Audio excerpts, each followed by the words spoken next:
Class 10th के सभी विद्यार्थी ध्यान दें। आज की इस क्लास में हिंदी का हम प्रश्न पत्र कंप्लीट करेंगे। सेट ए इस वीडियो में पढ़ेंगे। पूरा पेपर मैं आपको सॉल्यूशन सहित यहाँ पे बताने वाली हूँ। तो देखिए पूरा पेपर कंप्लीट कर लिया है पहले ही, ताकि आपका समय बचे और कम समय में आप पूरे प्रश्नों को अच्छे से कंप्लीट भी कर सकें। तो सबसे पहला प्रश्न, सही विकल्प चुनकर लिखिए। तो उद्धव ने गोपियों को क्या संदेश दिया? तो योग साधना का संदेश दिया था उद्धव ने गोपियों को।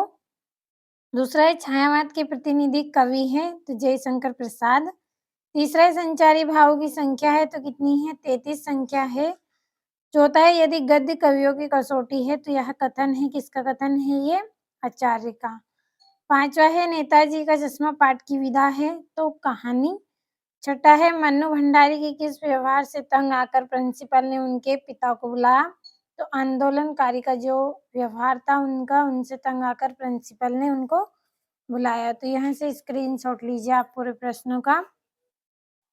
बढ़ते हैं अगले प्रश्न की ओर। तो दूसरे प्रश्न में रिक्त स्थानों में सही शब्द चुनकर लिखिए। तो कवि के सरल स्वभाव के कारण डेडेस ने धोखा दिया, तो उनके मित्रों ने उन्हें धोखा दिया।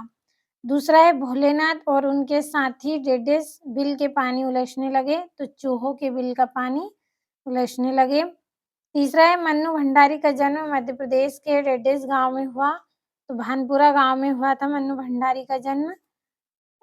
चौथा है छंद डेडेस प्रकार के होते हैं, तो 2 प्रकार के होते हैं छंद। पांचवा है सुर की भक्ति डेडेस भाव की है, तो दास भाव की है सुर की भक्ति। छठा है बाल गोविंद भगत डेडेस के ही गीतों को गाते और उन्हीं के आदर्शों पे चलते थे, तो कबीरदास जी के आदर्शों पर ये चलते थे। तो ये आपका दूसरा प्रश्न भी हमारा पूरा हुआ। अगला प्रश्न है आपका जिसमें जोड़ियां बनानी है आपको। पहली है कामयानी, तो कामयानी की पहली जोड़ी रहेगी महाकाव्य।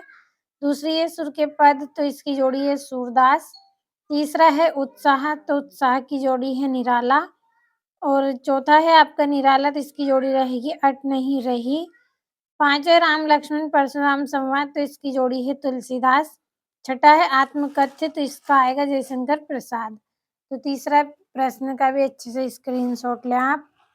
अब बढ़ते हैं हमारे चौथे प्रश्न की ओर। तो ये यहाँ पे चौथा प्रश्न, सत्य असत्य का चयन कीजिए। आत्मकथा कविता पहली बार हंस पत्रिका में प्रकाशित हुई, तो ये सत्य है। दूसरा बाल गोविंद भगत के गीतों में प्रभु मिलन का भाव होता था, तो ये भी सत्य है। तीसरा है जॉर्ज पंचम की नागपाट में सरकारी तंत्र पर व्यंग किया गया है, तो सत्य। चौथा है रामचरितमानस एक खंड काव्य है, तो असत्य।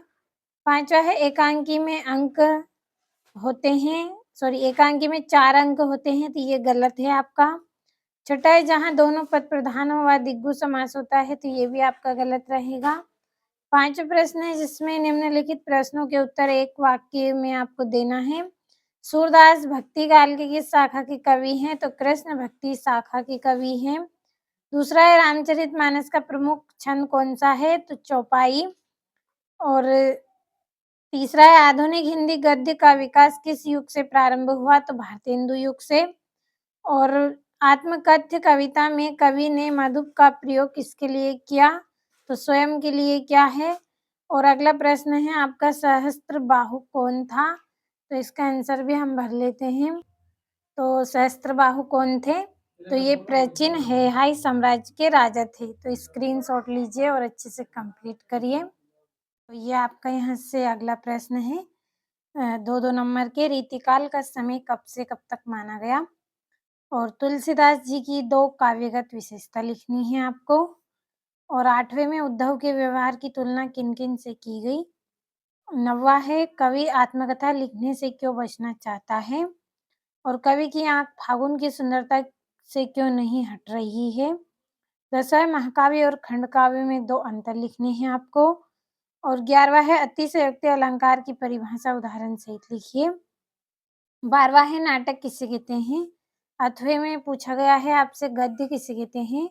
14वां प्रश्न है आपका 13वां है स्वयं प्रकाश की 2 रचनाओं के नाम लिखने हैं। नेताजी सुभाष चंद्र बोस की मूर्ति को देखकर लेखक के मन में कौन सी कमी खटकी? 15वें प्रश्न में बाल गोविंद भगत की चारित्रिक विशेषता बतानी है। और मुहावरा और लोकोक्ति में कोई 2 अंतर आपको करने हैं। तो यहाँ से आपके ये क्वेश्चन हैं, अच्छे से स्क्रीनशॉट लें आप इनका और अच्छे से पूरे प्रश्नों को कंप्लीट कर लें। अब बढ़ते हैं हम हमारे अगले प्रश्न की ओर। तो ये आपका यहाँ से 17वां, बच्चे माता-पिता के प्रति अपने प्रेम को कैसे अभिव्यक्त करें? अथवा झिलमिलाते सितारों की रोशनी में नहाया गंतोक लेखिका को किस तरह सम्मोहित कर रहा था? 18वें में दीपावली पर बेटे तथा माँ पर संवाद लिखना है। 19वें में निम्नलिखित पद्यांशों का संदर्भ प्रसंग भावार्थ लिखना है आपको। 3 नंबर का है तो स्क्रीनशॉट लीजिए। ये आपका यहाँ से अथवा है और ये आपका 21वां प्रश्न है, तो थोड़ा-सा छोटा कर देती हूँ ताकि आप अच्छे से पूरे पेज का स्क्रीनशॉट ले पाएँ। तो ये 20वां प्रश्न है जिसमें आपको गद्यांश की संदर्भ प्रसंग सहित व्याख्या करनी है 3 नंबर का, स्क्रीनशॉट लीजिए। और ये यहाँ से निम्नलिखित गद्यांश या काव्यांश को पढ़कर प्रश्नों के उत्तर लिखना है, 4 नंबर का है। तो कंप्लीट अच्छे से करते चलना है पूरे प्रश्नों को। अब बढ़ते हैं हमारे अगले प्रश्न की ओर। तो ये आपका अगला प्रश्न है, लाउड स्पीकर बंद करने का निवेदन करते हुए जिला के जिलाधीश महोदय को आवेदन पत्र लिखिए, 4 नंबर का। और 23वें प्रश्न में आपको एक निबंध करना है। जो निबंध अच्छा लगे आपको उसे आप कर सकते हैं। तो कंप्लीट अच्छे से ज़रूर करिए पूरे प्रश्नों को।